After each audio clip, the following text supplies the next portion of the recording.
Tapi surah Al-Fatihah itu Al-Kitabu asrafum ma fi kunuzil arsh.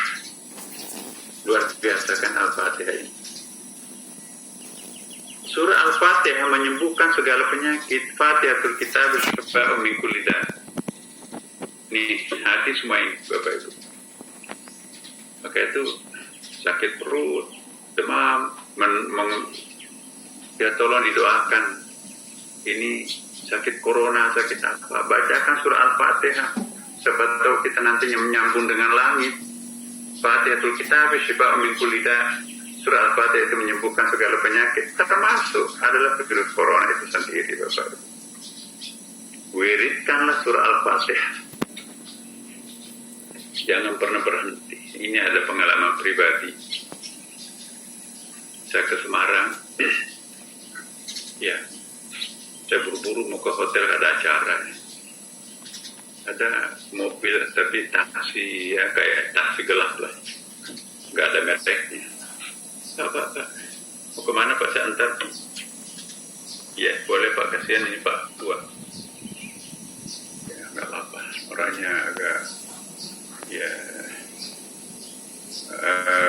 gemuk tapi tidak terlalu gemuk juga. Sudah itu Bapak kemana Pak?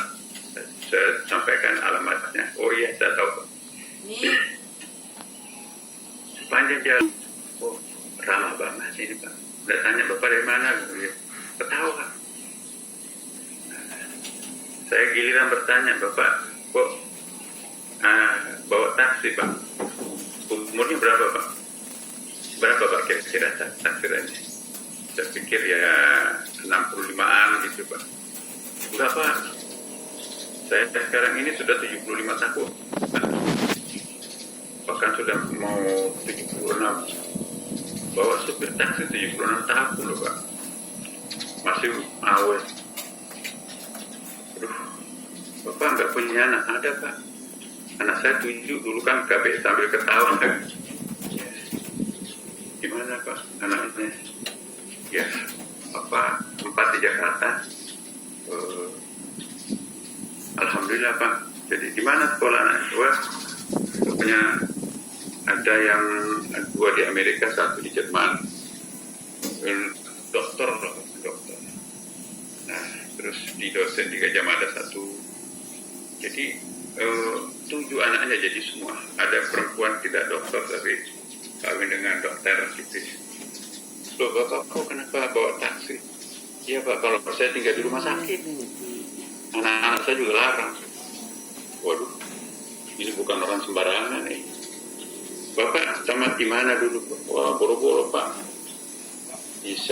Sejak kecil-kecil saya sudah jadi supirnya Belanda. Ya, pokoknya mulai dari kecil-kecil pekerjaannya supir, sampai tangannya pun kelihatan, diperlihatkan. Gak tamat SD pun juga enggak. Saya pikir pondok dulu, terus gimana Pak anaknya bisa jadi? Ya, ajarin dong doa-doa. Oh enggak Pak, saya boro-boro Pak.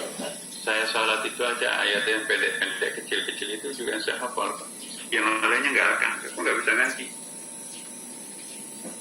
Saya tambah kaget. Tidak mungkin Pak anaknya Bapak sukses. Saya tahu anaknya itu ada 1 mantan dirjen, ya, di salah satu instansi dan dokternya eksakta lagi.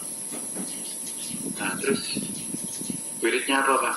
Nggak ada Pak, saya nggak pintar berwirid. Saya juga nggak pernah dekat dengan kiai. Dengar-dengar aja gitu kalau mampir masjid, ya, ada ceramah-ceramah sedikit sambil nunggu penumpang. Terus ada Pak, apa pasti Pak, jangan sembunyi Pak, pasti ada Tuhan. Enggak, Pak saya enggak, supaya Pak saya enggak punya wirid. Ya saya baca cuma Al-Fatihah doang. Fatihah itu hafal lancar Pak, saya pasti hafal. Berapa kali Pak bacanya? Waduh Pak saya enggak tahu. Pokoknya sepanjang saya bawa mobil nggak ada muatannya, aku istirahat Al-Fatihah melulu. Kira-kira berapa puluh? Waduh Pak, mungkin bayangkan aja setiap kali saya istirahat itu baca Al-Fatihah mungkin ratusan kali Pak. Pokoknya berapa kali Pak setiap saya istirahat Al-Fatihah. Ya Allah, aku nggak pintar ngaji, baca Al-Fatihah melulu. Itu aja yang saya bisa baca. Ya Allah, sampai merinding. Ya waktu itu Jangan memandang enteng orang tidak hatam Quran. Dia nggak hatam, tapi Al-Fatihah terus setiap hari. Anaknya jadi semua tuh. Masya Allah. Nah, seandainya surah Al-Fatihah ditimbang, ini hadis Nabi, seandainya surah Al-Fatihah ditimbang dengan keseluruhan surah lainnya, maka lebih berat timbangannya surah Al-Fatihah 7 kali lipat. Bisa kita baca riwayat-riwayat dalam kitab-kitab ulumul Quran, kitab kuning. Jika ditimbang dengan keseluruhan kitab suci lain seperti Taurat, Injil, dan Zabur, masih lebih berat timbangannya surah Al-Fatihah. Subhanallah, Masya Allah, Bapak Ibu. Pantas ini yang selalu kita ulang-ulang di dalam salat. Ini nama-namanya surah Al-Fatihah juga banyak. Disebut Ummul Kitab karena induknya seluruh kitab. Disebut Ummul Quran karena induknya seluruh ayat Quran. 6.666 ayatnya Al-Quran surah Al-Fatihah. Kesimpulan sudah pernah kita sudah nanti kita akan bahas lagi. Fatihatul Kitab, Fatihatul Quran, pembukanya seluruh kitab, pembukanya Al-Quran. As-Sab'ul Matani, ya, itu juga salah satu namanya dalam Al-Quran. Asy-Syifa, Asy-Syafiyah, pengobatan. Al-Usas, inti pokok. As-Salah, kemaslahatan. Al-Kafiyah, Al-Wafiyah, ya, inat kecukupan. Munajat, karena Al-Fatihah itu dipakai untuk mendaki langit, paling bagus. Al-Kanz, gudang rahasia. Spiritual storage, ya, gudang rahasia. Ta'limul masalah. Al-Fatihah itu apa ya istilahnya dalam pengurai seluruh masalah. Apapun persoalan kita, kata kuncinya uraikan dengan Al-Fatihah. Alhamd, pujian. Kemudian surah doa, karena doa kita itu sebaiknya diawali dan diakhiri dengan surah Al-Fatihah. Asyukur, karena itu ayat asyukur. Menurut Asy-Syirazi, ya, hubungan antara surah Al-Fatihah dan surah-surah lainnya sebagaimana hubungan antara makrokosmos, ya, alamul asgar, dan manusia mikrokosmos alam sagir. Jadi mikrokosmosnya Al-Quran 30 juz itu ialah Al-Fatihah. Jadi ini menarik nih, Syirazi. Jadi ayat makrokosmos ialah 114 itu. Ada 114 surah dalam Al-Quran. Tapi mikrokosmosnya ialah surah Al-Fatihah. Kalau orang sudah membaca surah Al-Fatihah, mampu menghayati kandungan surah Al-Fatihah, sama dengan mengamalkan seluruh ayat-ayat Al-Quran yang lain.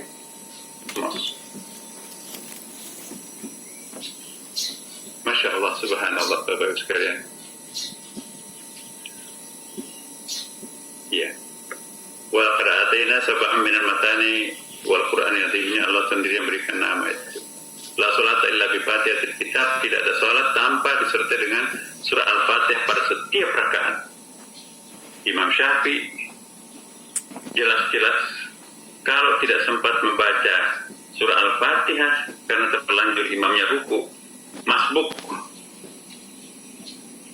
tidak sah salatnya orang yang ketinggalan surah Al-Fatihah pada setiap rakaat.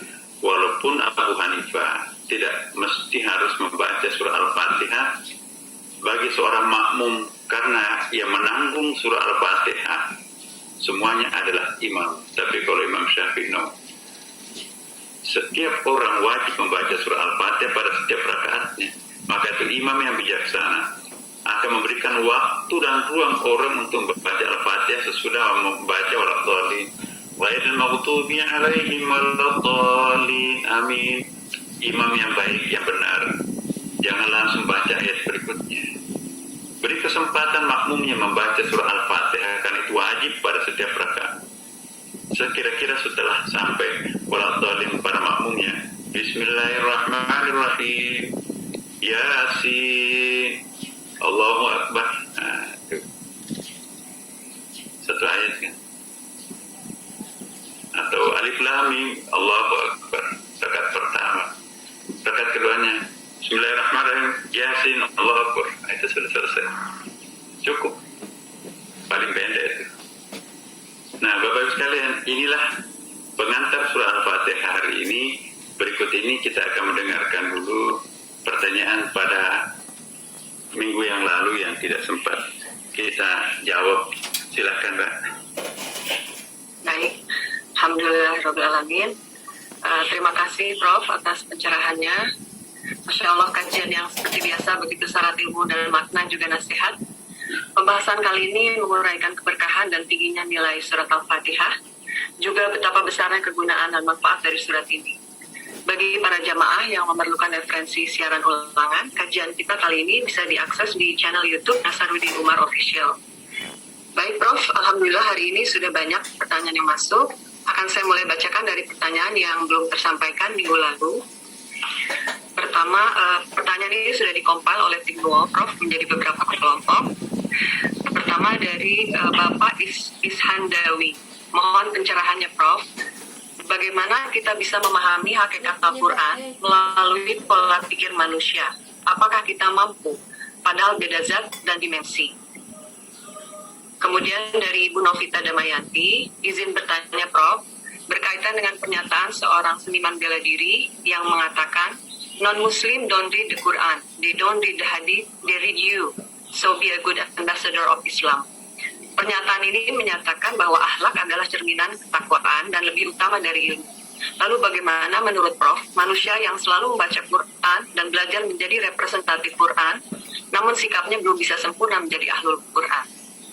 Pertanyaan yang kedua dari Ibu Novita, dalam membaca Quran dan melaksanakan sholat atau melakukan aktivitas lainnya, bagaimana cara menguatkan connection qalbu dengan Allah agar ibadah kita menjadi ibadah yang ikhlas? Dan pertanyaan ketiga dari Ibu Jusmaliani, Assalamualaikum, izin bertanya, apakah bisa kita analogikan surat Al-Baqarah sebagai executive summary suatu karya ilmiah, mengingat isinya yang cukup komprehensif, dan Al-Fatihah sebagai abstrak? Sekian, Prof. Ya, bagus sekali ya, Pak Iskandar ya, dan kawan-kawannya. Jadi hakikat Al-Quran,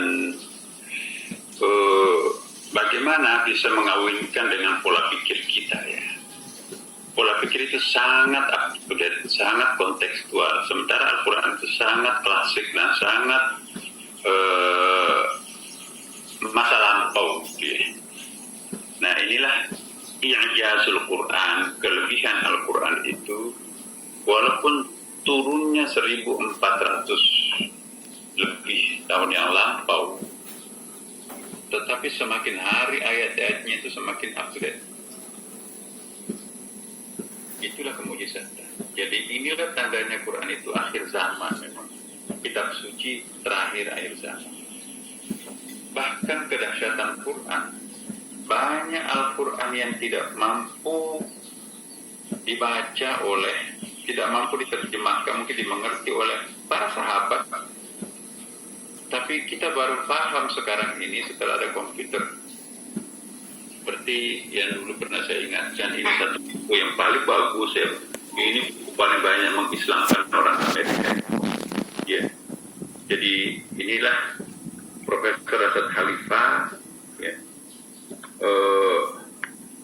Ini Quran Visual Representation of the Miracle. Ini angka-angka 19. Terurai semua di sini ya. Angka-angka 19 itu rumus-rumusnya. Al-Quran itu disusun berdasarkan angka-angka the mystery of 19. Padahal angka pembagi yang paling berat di dalam matematik itu adalah kombinasi angka paling rendah dan angka yang paling tinggi 1 dan 9.